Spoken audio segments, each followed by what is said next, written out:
दो भारतीय पर्व।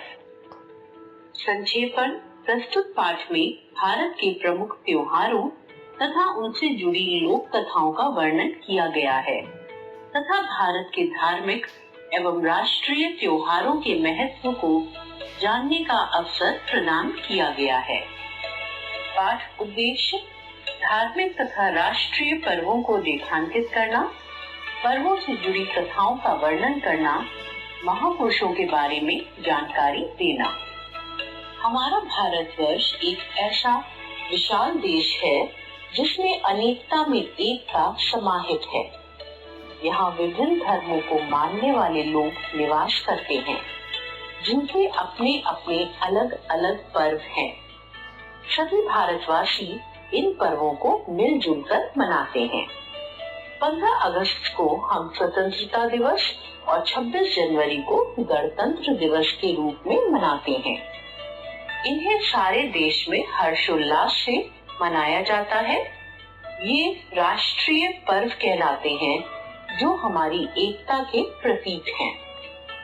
हमारे भारतवर्ष में कई ऐसे पर्व हैं जो महापुरुषों के जन्मदिन के रूप में मनाए जाते हैं। उन्होंने हमें जो मार्ग दिखाए उनसे हमें प्रेरणा मिलती है। 2 अक्टूबर को राष्ट्रपिता महात्मा गांधी का जन्मदिन गांधी जयंती के रूप में देश भर में मनाया जाता है। मुस्लिम धर्म के प्रवर्तक हजरत मोहम्मद साहब का जन्मदिन ईद मिलादुल नबी के रूप में मनाया जाता है। बुद्ध पूर्णिमा महात्मा बुद्ध का जन्म दिवस है। इसी प्रकार जैन धर्म के तीर्थंकर महावीर स्वामी जी का जन्म दिवस महावीर जयंती के रूप में हर्षोल्लास से मनाया जाता है। नानक जयंती का पर्व गुरु नानक देव जी की याद में मनाया जाता है। इसे गुरु पर्व भी कहा जाता है। प्रतिवर्ष 25 दिसंबर को ईसा मसीह का जन्मदिन क्रिसमस के रूप में मनाया जाता है। सभी धर्मों के महापुरुषों ने हमें सेवा, त्याग और प्रेम का संदेश दिया। धार्मिक पर्वों में रामनवमी पर्व भगवान रामचंद्र जी के जन्मदिन के रूप में तथा जन्माष्टमी पर्व श्री कृष्ण के जन्मदिन के रूप में हर्षोल्लास से मनाया जाता है। प्रत्येक वर्ष हम 1 जनवरी नव वर्ष के रूप में मनाते हैं। भारतीय पंचांग के अनुसार नव वर्ष 1 जनवरी को नहीं मनाया जाता। हर प्रदेश और हर समुदाय के लोग इसे अलग अलग दिन अपने अपने तरीके से मनाते हैं। चैत्र मास के शुक्ल पक्ष के प्रथम दिन आंध्र प्रदेश, कर्नाटक और तमिलनाडु में उगादि पर्व के रूप में नव वर्ष मनाया जाता है। महाराष्ट्र में उस दिन गुड़ी पड़वा मनाया जाता है। पंजाब के लोग बैसाखी को नववर्ष के रूप में मनाते हैं। असम के लोग अपने पंचांग के पहले दिन को बिहू पर्व के रूप में मनाते हैं। नवरोज पारसियों का नववर्ष मनाने का पर्व है। हमारे देश में प्रकृति के प्रति बहुत सम्मान है तथा कई पर्व प्रकृति से संबंधित है। इनमें से प्रमुख पर्व है मकर संक्रांति, जो प्रतिवर्ष 14 जनवरी को उत्तर भारत में उत्साह पूर्वक मनाया जाता है। तमिलनाडु में इसे पोंगल के रूप में मनाते हैं। कहते हैं कि भीष्म पितामह ने इसी दिन अपना शरीर त्यागा था। इसी दिन किसान अपने पशुओं की विशेष पूजा करते हैं। केरल में इसे ओणम के रूप में मनाते हैं। इसके संग राजा बलि और वामन अवतार की कथा जुड़ी हुई है। राजा बलि विशेष न्याय प्रिय और परम दानवीर थे। उनके शासन में प्रजा बहुत सुखी थी। केरल वासियों की ऐसी मान्यता है कि इस दिन राजा बलि अपनी प्रजा को देखने आते हैं। केरल वासी उनके स्वागत में घरों को खूब सजाते हैं।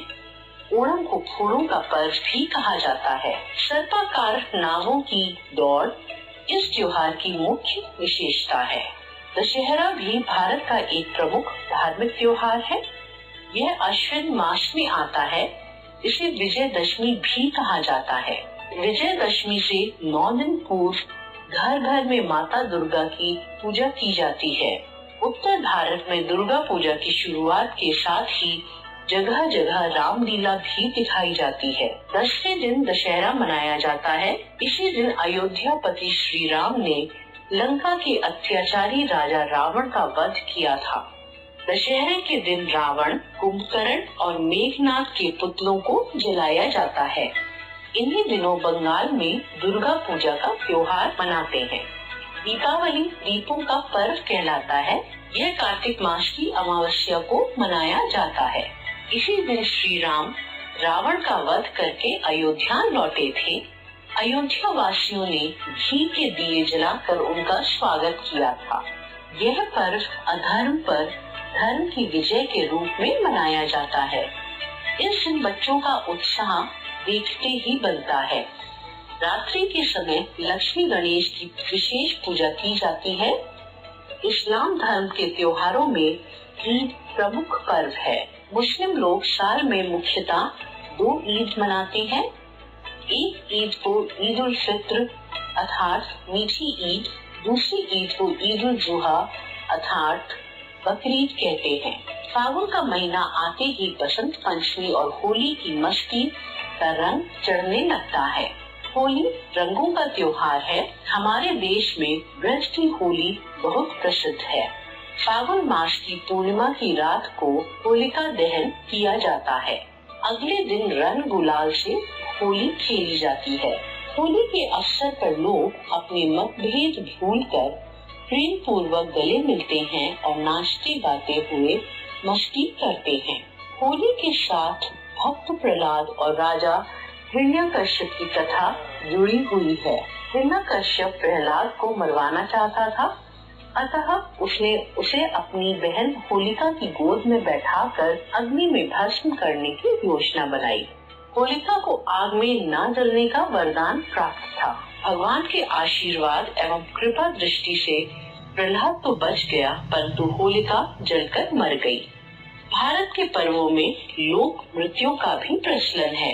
आंध्र प्रदेश का लोक नृत्य बोनालू और लोकगीत बतुकम्मा तथा उत्तर भारत की रासलीला व नौटंकी प्रसिद्ध है। भारत में प्रतिमा कोई न कोई पर्व अवश्य मनाया जाता है। इससे जीवन में सरसता बनी रहती है। यही कारण है कि भारत को पर्वों का देश कहा जाता है। शिक्षा हमें धार्मिक तथा राष्ट्रीय पर्वों की गरिमा बनाए रखना चाहिए।